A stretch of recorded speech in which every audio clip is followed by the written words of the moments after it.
নমস্কার বন্ধুরা, আমি সাগরিকা। আমার চ্যানেলে সকলকে স্বাগত। আশা করি আপনারা সকলেই ভালো আছেন, আমিও ভালো আছি। আজও আপনাদের সামনে হাজির হয়ে গেছে একদম খাঁটি 16 আনা গ্রাম বাংলার একটা রেসিপি নিয়ে। কনকনে ঠান্ডায় খেতে কিন্তু অসাধারণ লাগবে, বলতে পারেন ঝামেলাবিহীন একটা ঝটপট রেসিপি। যদি হাতের নাগালে এইরকম ধরনের মাছ পান আর যদি ঘরের আনাচে কানাচে মেটে আলু থাকে, তাহলে এইরকম রেসিপি কিন্তু তৈরি করতে পারবেন আপনারা। তার জন্য কিন্তু ভিডিওটি দেখতে হবে, স্কিপ করলে কিন্তু চলবে না। দেখুন, এখনো পর্যন্ত গ্রাম কেন, কিছু কিছু শহরে রয়েছে আনাচে কানাচে যে সমস্ত শাকসবজি থাকে তা দিয়ে কিন্তু একদিন চালিয়ে দেওয়া যায়। তো আমার ঘরের পেছনের দিকে যেহেতু কিচেন গার্ডেন রয়েছে, প্রচুর এই ধরনের আলু রয়েছে, মাছরাঙা আলু, মেটে আলু, তেপাতা আলু। আর দেখুন, এই বাজার থেকে নিয়ে আসা হয়েছে আজকে নদীর টাটকা সমস্ত ফ্রেশ মাছ। এখানে ফ্যাসা মাছ, চালা মাছ অর্থাৎ পেয়ালি মাছ যাকে বলে, দেশি ট্যাংরা, কাকিলা, বিভিন্ন রকমের মাছ রয়েছে বন্ধুরা। পুঁটি মাছও রয়েছে, সরপুঁটি, আর নদীর আর এক ধরনের মাছও রয়েছে। তো এই মাছগুলো চিনতে পারি এই কারণেই যে আমার মাধ্যমিকে ওই অ্যাডিশনাল সাবজেক্ট ফিজিকালচার ছিল, তার জন্য একটু চিনতে পারি। আর রয়েছে চাকা চিংড়ি। এই চাকা চিংড়ি দিয়ে ভাবছি দুধমান কচুর পাতা দিয়ে আপনাদের একটা রেসিপি শেয়ার করব। আজকে যে রেসিপিটা শেয়ার করছি সেটাও আমার ঠাকুমার রেসিপি বুক থেকে নেওয়া। মোটামুটি সব যে গ্রাম বাংলার রেসিপিগুলো আছে আমার ঠাকুমার কাছ থেকেই শেখা।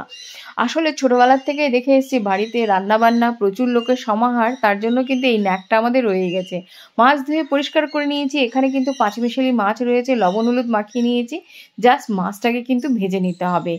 অপরদিকে আমি গ্যাসের চুলোটা জ্বালিয়ে দিয়ে কড়াই বসিয়ে দিয়েছি। একটু শুকনো খোলায় জিরে ভেজে নেব, জিরে ভেজে গুঁড়ো করে নেব। এটাই হচ্ছে এই রেসিপির সিক্রেট মশলা, যেটা দিলে পরে অসাধারণ লাগে এবং ফ্লেভারফুল হয়ে যায় রেসিপিটা। আর এত সহজ যে কী বলবো, আপনারা নিমেষেই তৈরি করে ফেলতে পারবেন। কারণ বলুন তো, এই মাছ পাওয়া যায় না বলে আর এরকম ধরনের আলু পাওয়া যায় না বলে এই রেসিপিগুলো কিন্তু হারিয়ে যাচ্ছে। যারা গ্রামে থেকেছেন তারা কিন্তু নো ডাউট জানেন যে এই রেসিপিগুলোর গুরুত্ব কত। বিশেষ করে যারা প্রবাসী তারা তো আরও মিস করে। গ্যাসের চুলোটা জ্বালিয়ে দিয়ে কড়াই আবারও বসিয়ে দিয়েছি, তাতে আমি পরিমাণ মতন সরষের তেল দিয়েছি। তেলটা গরম হওয়ার অপেক্ষা। দেখুন, এবারে একের পর এক মাছগুলো ছেড়ে দেব, শুধু উল্টে পাল্টে একটু লাল লাল করে ভেজে নেব।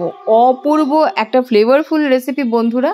মানে এতে একেবারে গ্রাম বাংলার ছোঁয়া রয়েছে, আর ঠাকুমার দিদিমার হাতের তো ছোঁয়াই রয়েছে, যা মানে পুরনো যুগের লোকদের একেবারে পুরনো একটা অথেন্টিক বাঙালি রেসিপি বলতে পারেন। দেখুন, আমাদের বাড়িতে আমি দেখেছি যে দুদিন বাজার না করলেও আশেপাশে যে সমস্ত শাক সবজি থাকতো তা দিয়ে অনায়াসে 3-4 দিন কিন্তু চলে যেত।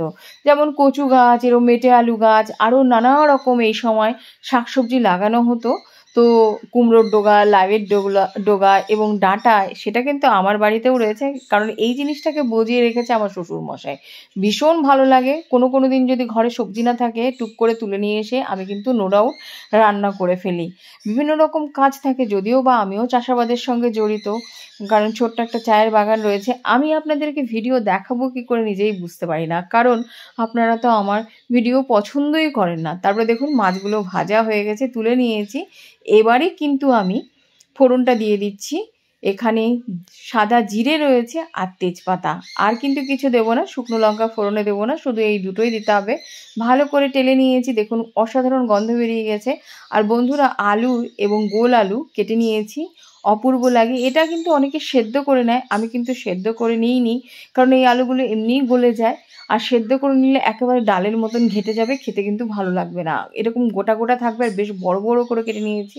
কাটার সময় হাতে কিন্তু নো ডাউট আপনারা একটু সরষের তেল লাগিয়ে নেবেন।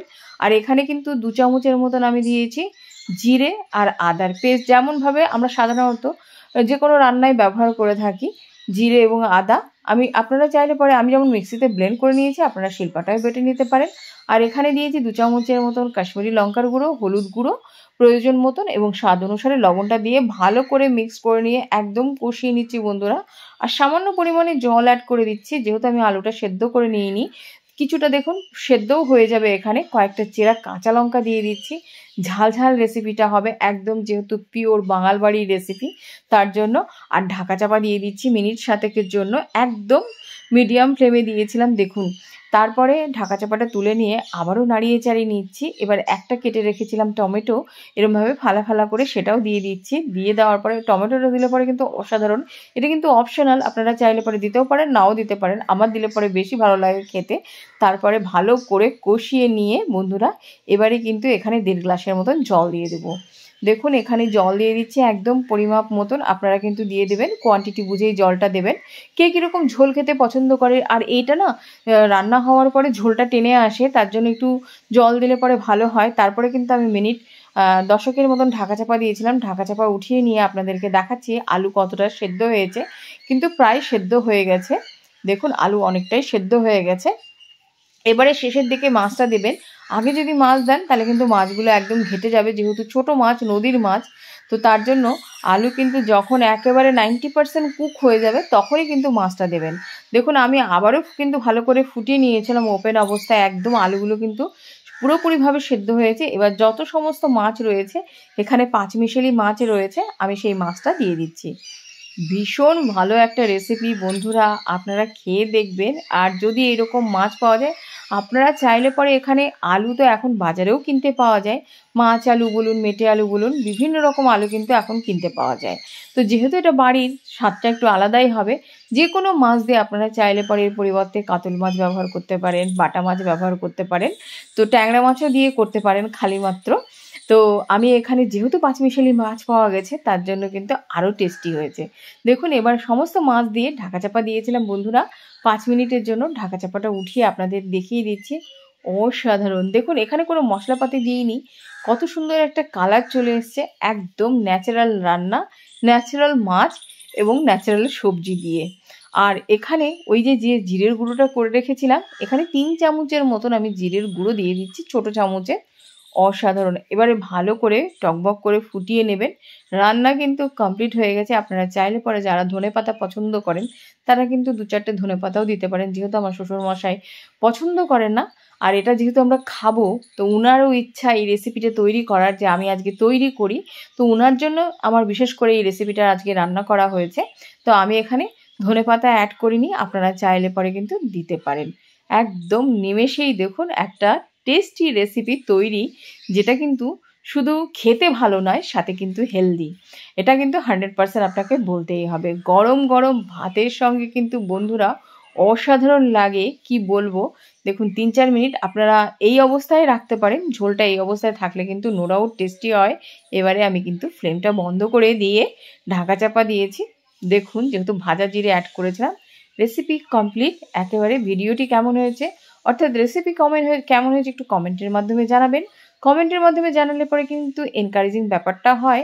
আর যদি আমার চ্যানেলটিকে আপনাদের একটু ভালো লেগে থাকে, ভালোবেসে থাকেন, অবশ্যই লাইক, শেয়ার, সাবস্ক্রাইব করে চ্যানেলের সাথে থাকবেন, পাশে থাকবেন। আজ এই পর্যন্ত, টাটা।